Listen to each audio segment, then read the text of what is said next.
A series of disastrous decisions doomed 1981's Legend of the Lone Ranger movie to failure before the first frame of footage was even shot. Let's find out what happened today on Weird Fantastic Toy Adventures.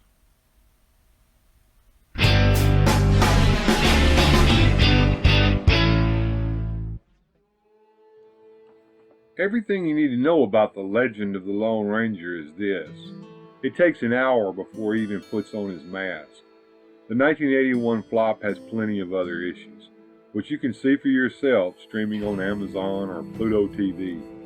All of them are plainly evident now, as they were when critics first roasted it 40 years ago. It's humorless and sluggish. For a movie about a character who famously never shot to kill, it's strangely hyper-violent. Most egregious of all, it's just no fun. The Legend of the Lone Ranger is a movie so determined to reinvent the Western hero that it all but ruins him. The story behind the failure is one of Texas-sized hubris.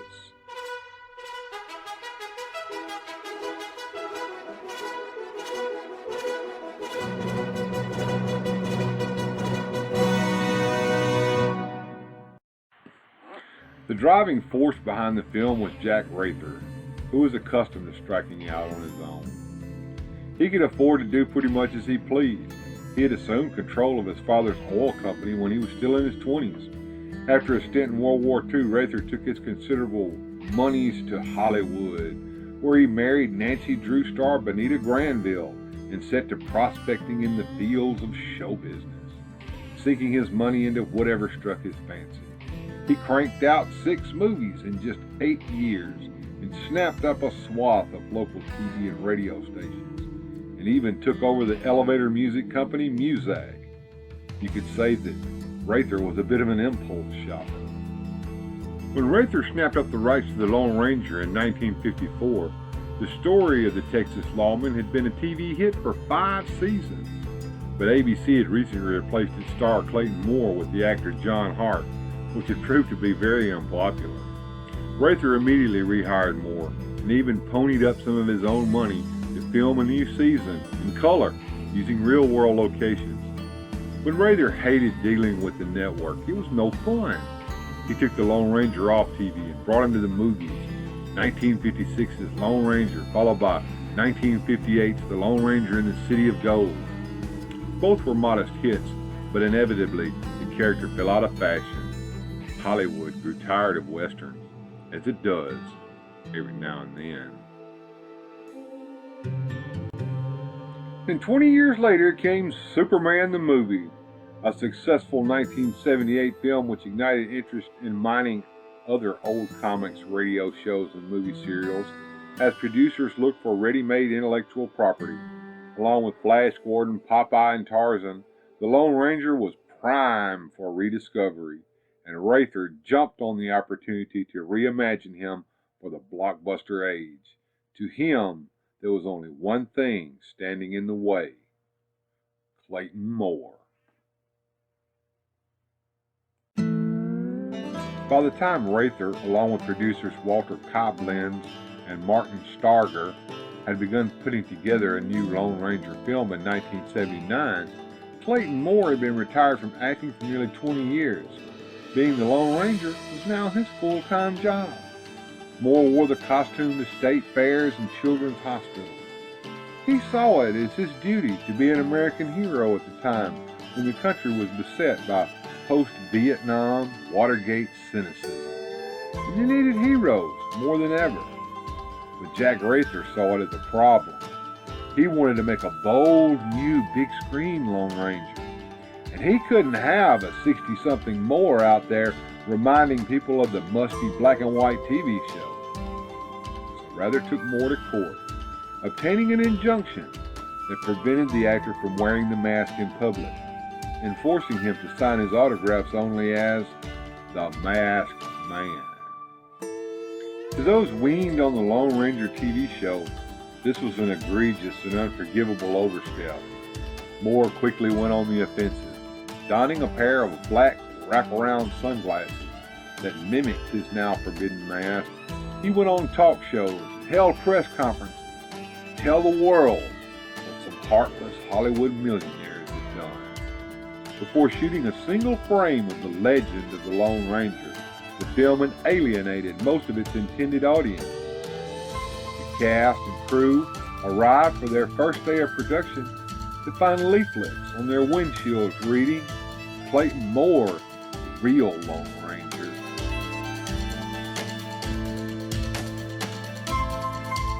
None of that would have mattered had the new Lone Ranger been able to hold his own. The producers considered several actors for the role, including Stephen Collins, the future star of Seventh Heaven, and Bruce Boxleitner, who was fresh off of TV's How the West Was Won. But Rather and the others were consumed by the idea that they were making their own Superman, which had struck gold with the mostly unknown Christopher Reeve. They wanted a new face too, and this would prove to be their second blunder. The actor they chose, Clinton Spilsbury, wasn't just unknown, but as it turned out, borderline unstable. He'd won them over with his jutting jawline and tousled mop of Warren Beatty hair. Most important, as producer Starger recalled for Entertainment Weekly, he had nice, evenly spaced eyes that looked good in the mask. Fortunately, they also needed him to act. The Legend of the Lone Ranger was about delving into the man behind the mask. It devotes the bulk of its running time to his tragic backstory in the long stretches of dialogue. As the filmmakers quickly discovered, that wasn't exactly Spilsbury's strong suit. Tellingly, Spilsbury doesn't even say a single line in the trailer. His troubles didn't stop there. Spilsbury was reportedly a prima donna on the set, forcing director William Fracker to shoot the entire film in sequence, an expensive and complicated way of doing things so that he could properly act out his character's emotional journey. He acted like he was playing the role of a movie star on set, according to co-star Christopher Lloyd. Offset, Spilsbury became notorious for his rowdy behavior, including getting banned from 2 Santa Fe area bars for brawling, smashing beer glasses, hitting a waitress in the face.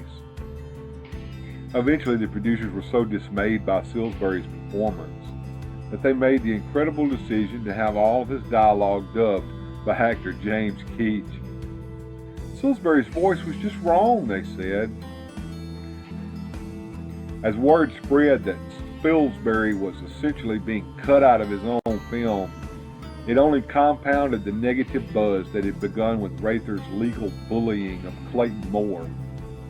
By the time The Legend of the Lone Ranger was released on Memorial Day weekend of 1981, the critics were raring to tear it to pieces. Unsurprisingly, it was Spilsbury who was the brunt of the backlash. At the end of a prolonged critical pile-on, Spilsbury was awarded the worst actor at the 1981 Razzies, and as Siskel predicted, he soon disappeared. Spilsbury did some time as a model in Europe, and years later he turned up as a photographer working in Los Angeles. But he never acted again. Every attempt to interview Spilsbury about his role, his sole movie credit, has been firmly rebuffed.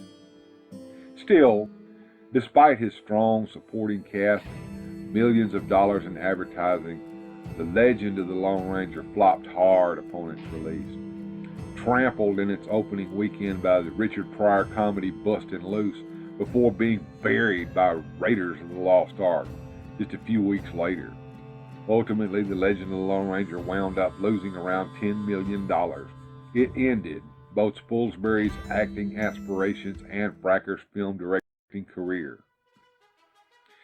In 1984, when Rather was dying of cancer and The Legend of the Lone Ranger was already forgotten, he finally dropped his injunction, allowing Moore to don the mask once more, which he did until his death in 1999. It's my symbol. It's the Lone Ranger. And if I might say, it's Americana, Moore told the New York Times. I guess when I go up to the big ranch in the sky, I'll still have it on. As Rather found out, it was a mistake to try pulling it off him in the first place. Special thanks to the channel supporters. Without your help, these adventures would not be possible. Thanks for watching. If you enjoyed today's adventure, please hit like, subscribe, and share the video. Well, out of South Alabama, come a country boy.